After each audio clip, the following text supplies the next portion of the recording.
Hi Gethsemane, Pastor Amy here. I'm sitting in my office and I am doing today's Into the Text or Inside the Text because Pastor John is unable to do it. So you get me instead. And today what I want to talk about is the gospel for Sunday, which is Reformation Sunday. It is Confirmation Sunday. And on Sunday, our youth will be celebrated and Pastor John will be sharing their letters of confirmation and affirmation of their baptisms. It's going to be beautiful and wonderful, and you're going to get to hear from the youth who have grown up in this church or who have been raised by our neighbors in this church and hear what God is doing in their lives. In the meantime, I'm going to share a little bit about today's or this week's gospel, which is John 8:31 through 36. It says, "Then Jesus said to the Jews who had believed in him, 'If you continue in my word, you are my true disciples.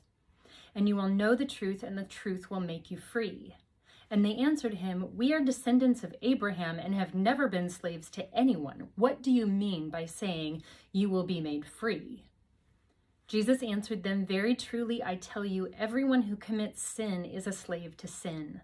The slave does not have a permanent place in the household. The son has a place there forever. So if the son makes you free, you will be free indeed.'" Now, this is a really big text in the middle of a couple big chapters that I don't have the time or the expertise at this moment to get into. So what I want to share with you is a little bit from a sermon written by Pastor Dave Lyle and shared on his blog, Grace Upon Grace. He writes about Reformation Sunday. "Today, 502 years after Luther posted his 95 Theses," this was a couple years ago, "we are still a people with a propensity for getting lost. And in John's gospel today, and in Jesus and in Jerusalem, he is speaking to the people about where they're going, in which direction they should continue. One way leads to truth and freedom, all other roads do not. And the people bristle at the notion that they aren't free, that they cannot make their way in this world or to the next on their own. 'We are descendants of Abraham,' they protest, 'and have never been slaves to anyone.' Well, let no one ever say that humans don't have a high capacity for self-delusion and self-deception. To be a descendant of Abraham is to be part of the people who were enslaved in Egypt for 400 years, never mind the Babylonian exile or the ongoing Roman occupation. Not only that, but this conversation takes place during the Festival of Tabernacles, or Sukkot, still celebrated by our Jewish neighbors, and it is a festival commemorating the journey from Egypt to the Promised Land, from slavery to freedom. It was a celebration of God's faithfulness, remembering that though they had tried to go their own way, God insisted on journeying with them, of tabernacling with them each day. Not only had the people been slaves, they had also had a God who set them free, one step at a time over 40 long years. From slavery to freedom, one step at a time. Also, Jesus reinterprets slavery using old images of Egyptian chains to speak of the sin-sick curvatures of our souls and our lives. Yes, Jesus says, you are a sinner, full stop. Your life is not what it was created to be. And given our high capacity for self-deception, we often pull off the great trick of ignoring the basic fact of our brokenness. But it remains.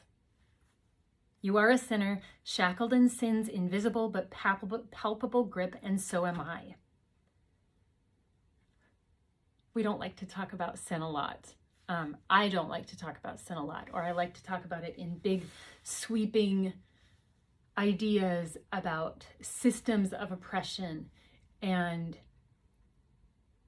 organizations and institutions that do harm and that we participate in both actively and passively, which is sin. That is sin. I believe that all sin has to do with relationship and how we behave and move and care for one another or don't care for one another in relationship, but it also has to do with us and how we behave and how we think and how we move in the world on our own. And we are all in the grip of sin is what he's saying.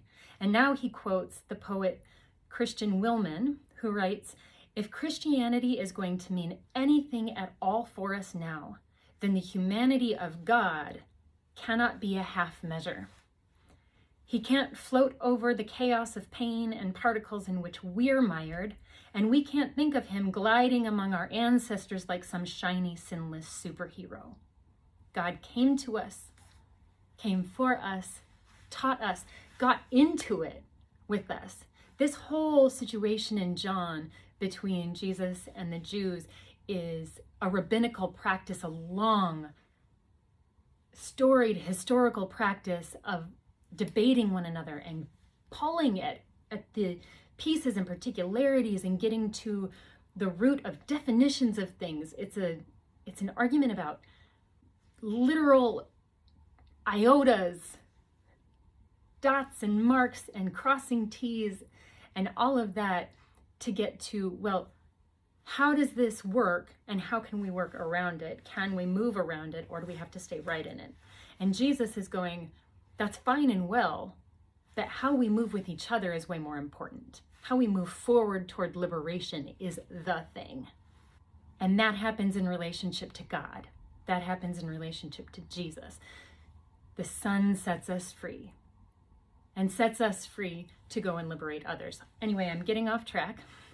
Going on a tangent.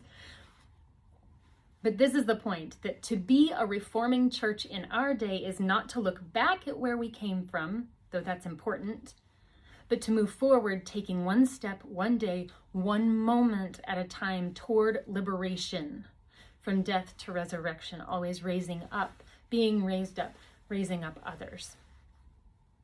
Moving toward liberation, we become open to the Spirit's stirrings in our church and our lives. We look to Christ and, reoriented and refound, we journey together in God's light, letting that light burn more brightly through us, which I think is where this is going in John. Just like then, we modern folk are people who bank our futures, our freedom, and our associations and identities. I am a pastor. I am a queer person. I am a woman. I am a white woman. I am a mother. I am a musician, etc., etc., etc. But what Jesus is saying is that while some of our identities may cause harm for some of us when other people don't like us, none of our identities that we're banking on are actually cashable. They won't liberate us. In the end, that's not what saves us. Instead, it's what the People's Bible Commentary writes about, John 8:36. These are probably the most revolutionary words found in Scripture, from those held in slavery in the past to those who today work for slave wages. The promise of the gospel is and always has been liberation. Christ comes to make all free. When social structures benefit those in power and enslave the mass of the earth's people, they prevent the gospel from being fulfilled, even those who call themselves Christians. If we prevent others from living to the full potential to which God has called them, we are opposing the liberation that Christ has promised. So what this all made me think of as I was first reading this is that old song by Bob Dylan, You Gotta Serve Somebody. And I'm just going to sing a little bit for you right now. It goes like this. You may be a preacher with your spiritual pride, or you may be a city councilman taking bribes on the side. You may be working in a barber shop, you may know how to cut hair, you might be somebody's mistress or somebody's heir, but you're gonna have to serve somebody. Yeah, serve somebody, yeah, you're gonna have to serve somebody. Who serve somebody, yeah. It may be the devil or it may be the Lord, but you're gonna have to serve somebody. Oh, serve somebody. That's what it made me think of. The point is that it doesn't matter who we are or who we think other people are. The bottom line is we are sinners and we are saints. We are always serving somebody. When we are serving Christ, when we are in relationship to Jesus, we are participating in the work of liberation that is both spiritual, but it is also a physical, tangible thing. It is a thing that we participate in with our neighbors. It is a thing that we do when we gather in community and take care of one another. Liberation is something that we participate in when we plant gardens that feed our neighbors, or when we gather up clothes and blankets and shoes and coats for our neighbors who are entering the cold season without the proper attire.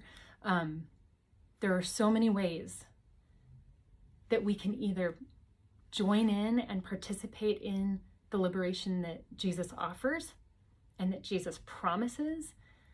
And there are so many ways that we can slink back into the hope or the thought that one of our other identities or associations will save us, or that they will liberate us, or that we don't have to worry about becoming enslaved to anything because we're rich, we're white, we have the neighbors, we have the friends, we know the mayor, we are running for office, whatever it is, that won't save you.